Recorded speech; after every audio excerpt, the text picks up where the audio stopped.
Hello and welcome back to my channel. In today's video we shall discuss about this newest deluxe edition of one of the books that explore and explain some parts of the Tolkien legendarium, and it is The Nature of the Middle Earth.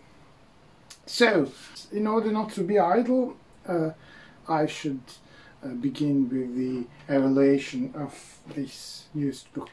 And to begin with the design of the book, as usual, this edition is, to say, classical deluxe editions.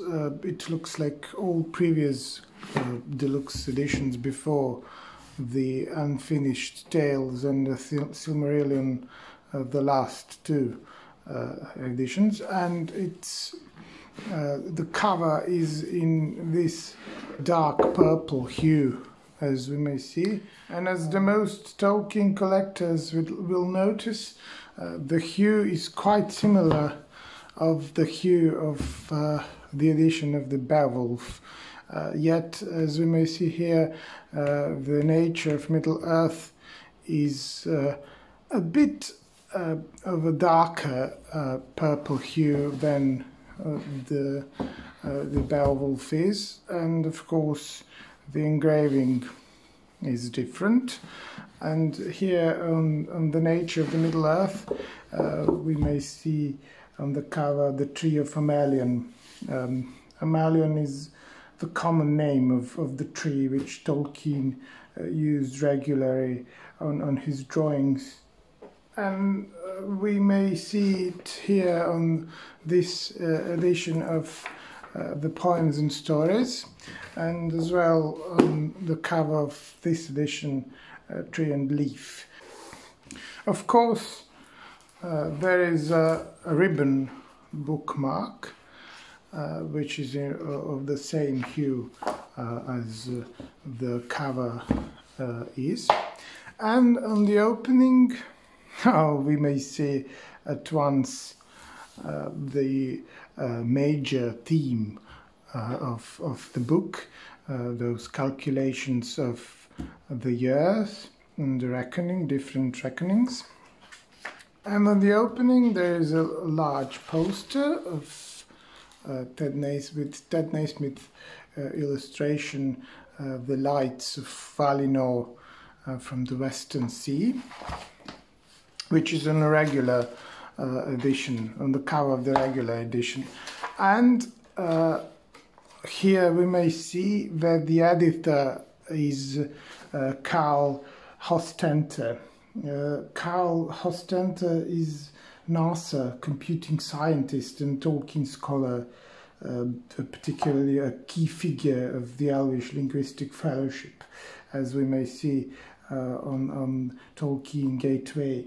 And he is the author of numerous articles on Tolkien linguistics and the editor of 2 journals on the subject regarding the languages of Middle Earth. And this book is, to say, a collection of some essays that he wrote during all these years. And on the next page we may see the dedication. It's written in Quenya and Yelian. It's particularly the dative of Quenya, and it stands for in memory of Christopher Royal Tolkien. And from the contents you may perceive that the book is a singular collection of metaphysical, philosophical, historical, cultural and mythological themes. And it is divided in 3 broad categorical parts. And the quite important part before you begin with your exploration is this section, the abbreviations and conventions, where you may find authorial, bibliographic, editorial, languages and linguistics. And it's quite important to note this section, because during the reading of the content you will find those abbreviations amid the text, and it's quite important for your comprehension of the text often to return through this section before the part one. And those three parts of the book are collected more or less from some of the parts of the history of Middle-earth, primarily of the Morgoth Ring, the 10th part of the history of Middle-earth, which is known as the earliest Silmarillion. Now to return to the composition of the book, as I said, the book is divided in three parts. Part 1, Time and Aging, Part 2, Body, Mind and Spirit, and Part 3, the world, its lands and its inhabitants, and of course the appendices. And the Part 1, Time and Aging, here the author enclosed comprehensive, or if you like, capacious, extensive calculations regarding the reckoning of the years through the ages of Ada. And to begin with the Valian year, or Valinorian time division, which is, for instance, enclosed in the 10th part of the history of Middle-earth, the Morgoth Ring, and in some details, of course, because as we all know, the 10th path and 11th path are known as the earliest Silmarillion, comprised of Quenta Noldorinva and earliest Quenta Silmarillion.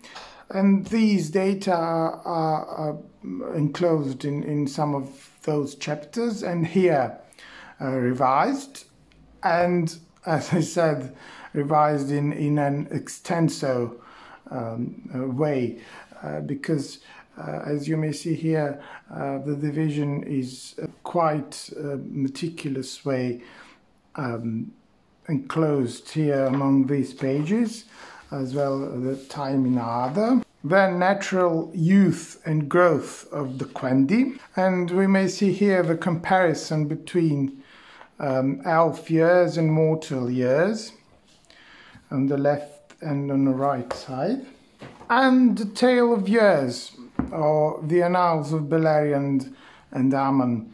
And it began, of course, with the march of the Quendi, when the Valian years, or the years of the trees, began with their reckoning. And with the previous context, here are the key dates, which enclose in more detail the story of the years regarding the elves, and calculation of the increase of the Quendi. Those are some demographic reckonings regarding the population of the elves and its increase or decrease along the years of the first stage and Valinorian years, of course.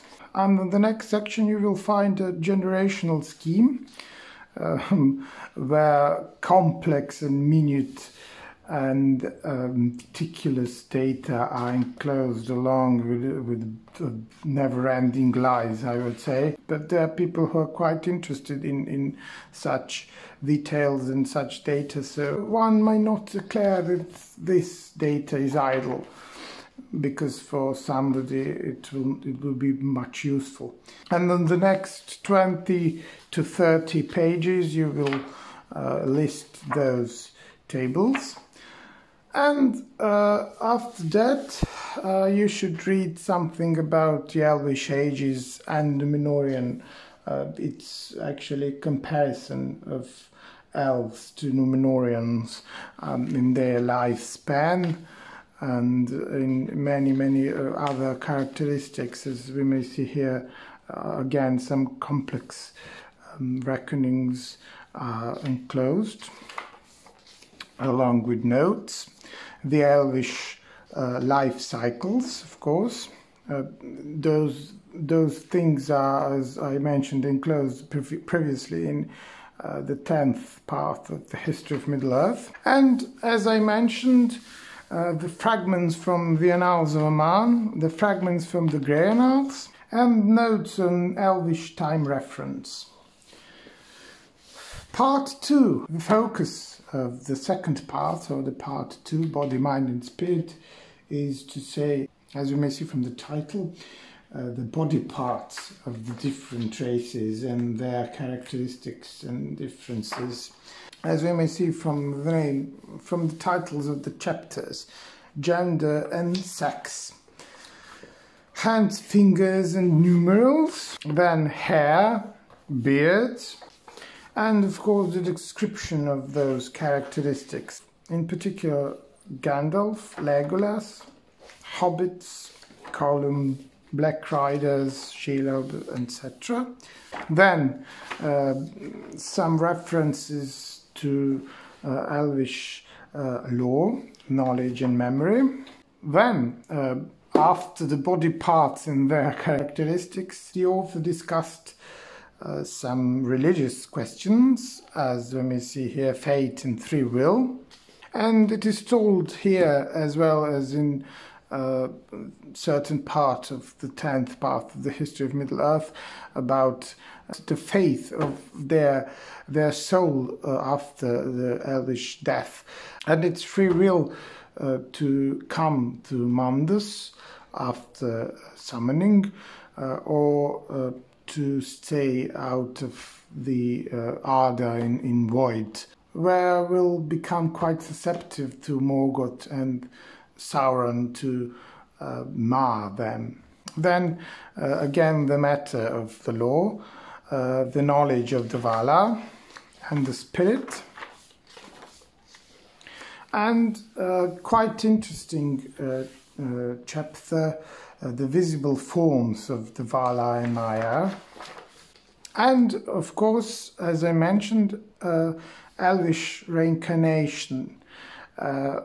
Those who read the Morgoth's Ring may find the same chapter and the same discussion about the Elvish reincarnation and about the Hra and Fair severance after the death of the elves. And in close connection with the reincarnation is the statute of Finve and Miriel. It's a statute of marriage, of the Elvish marriage, and its declaration that the male elf cannot be married with the two elf maidens on the same time. And the next marriage should occur only if the previous marriage is divorced, to say, and that may happen if the first wife died and her soul isn't willing to come back to her body, and on the second, if it is not permitted to her soul to reincarnate her previous body. In that case, the elf male may marry another elf maid. And all of these things you may read in extenso in 10th part of the history of Middle-earth. And of course, death of animals and plants, and death of incarnate bodies. And then the part 3, the world, its lands and its inhabitants are organized much as the 12th part of the history of Middle-earth, the peoples of Middle-earth. And as the author in this introduction said, this part 3 is collected from 3 chief sources of the bundle of late philological essays sent to him in 1997, material drawn from Tolkien's linguistic papers, and particularly material collected by him over the years from 2 principal archives of Tolkien manuscripts. And here in this final part of this elaborate book, the author discussed about the light and dark, and we may perceive those schemes that Tolkien enclosed in fourth part of the history of Middle-earth, the shaping of Middle-earth, Ambakanta. Then the dwellings in Middle-earth. The dwellings are, as we all know, inspired by the Norse mythology and the prose and poetic Edda. And those dwellings are explained in details in first part of the history of Middle-earth, the Book of Lost Tales. And the primary of this third part is the lives of the Númenóreans and the exploration and explanations of the Númenórean Isle and its geography and its characteristics, similar as we could read in the Unfinished Tales. Yet here it's in some different manner explained from a philological aspect, as you may read in different essays. In part 1 and part 2, we could read about the aging of the elves and other races, and here enclosed the aging of Númenóreans, and on the flora and fauna of the Númenor, the land and the beasts of Númenor. It is quite interesting chapter because those details you will find scattered in numerous different books, but here are settled on the one place, and it's quite comprehensive and coherent. Then, note of the consumption of the mushrooms and the Númenórean catastrophe, the end of the physical man. And in the last part, you may read about the Sylvan Elves and Sylvan Elvish. It is quite important here to emphasize that the author declared that he re-edited those materials that had been previously published in special journals and books, as I often mentioned, to make them more accessible to the general audience, chiefly by removing or minimizing passages and commentary that are principally concerned with linguistic details. And of course, citing significant differences among variant version of the text and cross-references to Tolkien's other writings had been placed in numbered endnotes to each text. As I mentioned during this video, that you may find along the text those notes at the end of each chapter. All in all, this book is quite valuable for all Tolkienite, Tolkienists, Tolkienians, as well as all the other admirers of his work, keen to explore and learn new facts about Middle-earth, and of scholarly arid textbook content that this book is written. But to those who are accustomed on forms of the philological texts and essays, this book will be another reading gem, to say, of different perspective of some metaphysical and philosophical themes regarding the Tolkien's work.